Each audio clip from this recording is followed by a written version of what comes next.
You know, every single time you move, every stretch, every step, even your own heartbeat, your body's having this secret conversation. And it's not a conversation with words, it's a conversation of force. So let's dive in and try to understand this hidden language that, well, literally shapes who we are. I mean, it sounds simple, but it's actually incredibly profound. Your cells, they feel the world around them. Seriously, every single push, every pull, every little vibration, it's like a text message sent right through your tissues all the way down to the individual cells that make you, well, you. Okay, but that's the real mystery, isn't it? How does something as simple as a stretch or a squeeze get turned into a complex command? A command to heal, or to grow, or maybe even something more sinister, like to invade. To figure that out, we've got to zoom in, like way in. All right, so let's start at a scale we can all wrap our heads around, our own bodies. To really get this language of force, you have to kind of throw out the old textbook picture of a cell. It's not just some squishy, passive blob floating around. Nope. As you're about to see, it's a dynamic, living machine.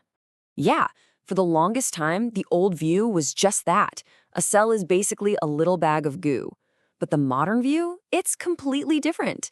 We now know it's this incredible piece of architecture. It's intricately structured, it's engineered to be both super strong and incredibly responsive. And getting a handle on that structure, well, that's the key to this whole thing. So what is this internal architecture? What's the secret?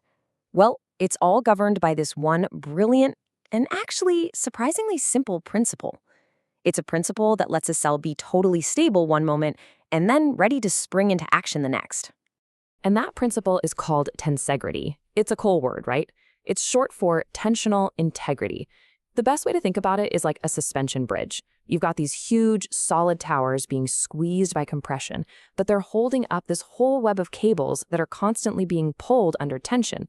It's that perfect balance that makes the bridge super strong, but also lightweight and flexible. And believe it or not, our cells use that exact same idea. Right, and the key word here is pre-stress. This is so important. This isn't some loosey-goosey, floppy structure. No way. It's already loaded up with tension, kind of like a guitar string that's already been tuned. It's taut.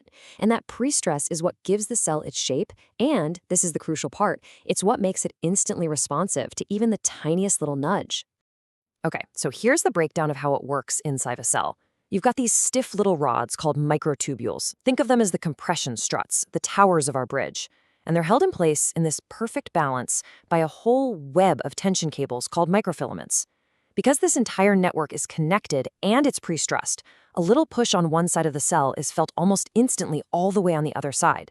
It even reaches deep inside to the nucleus. It's like an information superhighway, but it's built out of physical force. And this is where it gets really wild. This is probably the most dynamic part of the whole system. A cell's stiffness isn't a fixed thing, it's tunable. By just adjusting that internal pre-stress, by tightening or loosening those internal tension cables, a cell can literally change how stiff it is. It can go from soft and squishy to hard and rigid, and then back again, all depending on what the situation calls for. And that ability to change its own stiffness, it's fundamental to pretty much everything a cell does. Okay, so we've got this amazing tunable structure. We get that. But how does just feeling a force actually make a cell do something different? How does that physical push get translated into a biological action? Well, that brings us to the next piece of the puzzle. The name for this process is mechanotransduction. I know it's a mouthful, but it's a really cool concept. Think of it like a translator. It's the dictionary that takes the language of physical force, a push, a pull, and translates it into the language of biochemistry. It's the critical link between the physical world and the cell's internal command center. And to actually see this happen, scientists did this beautifully simple experiment. They grew some skin cells on a flexible sheet of silicon, and then they just stretched it. That's it. They were literally pulling on the cells, basically asking them a question in the language of force, and then listening for the answer in a language of chemistry. And wow, did they get an answer. It was loud and clear. This chart shows it all. It didn't matter if the cells were stretched just once and held there, or stretched over and over again. The result was the same. They responded by flooding their environment with a very specific enzyme called matrix metalloproteinase 9, or MMP9 for short.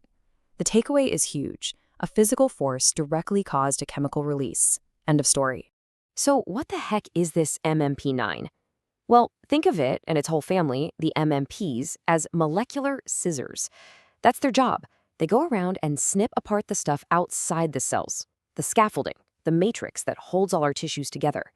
You can think of them as the body's demolition and renovation crew. Now, having a renovation crew is great, right? It's essential when you're trying to heal or build something new.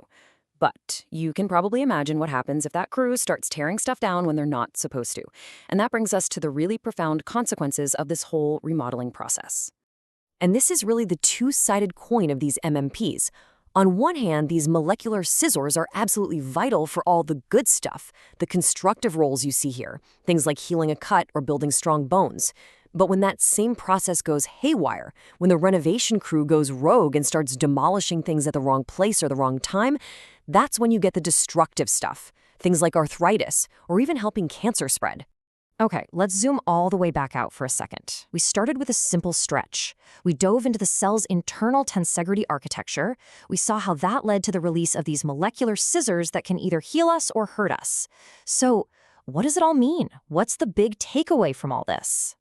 Well, the biggest takeaway, the one that comes from decades of research into this field, is this.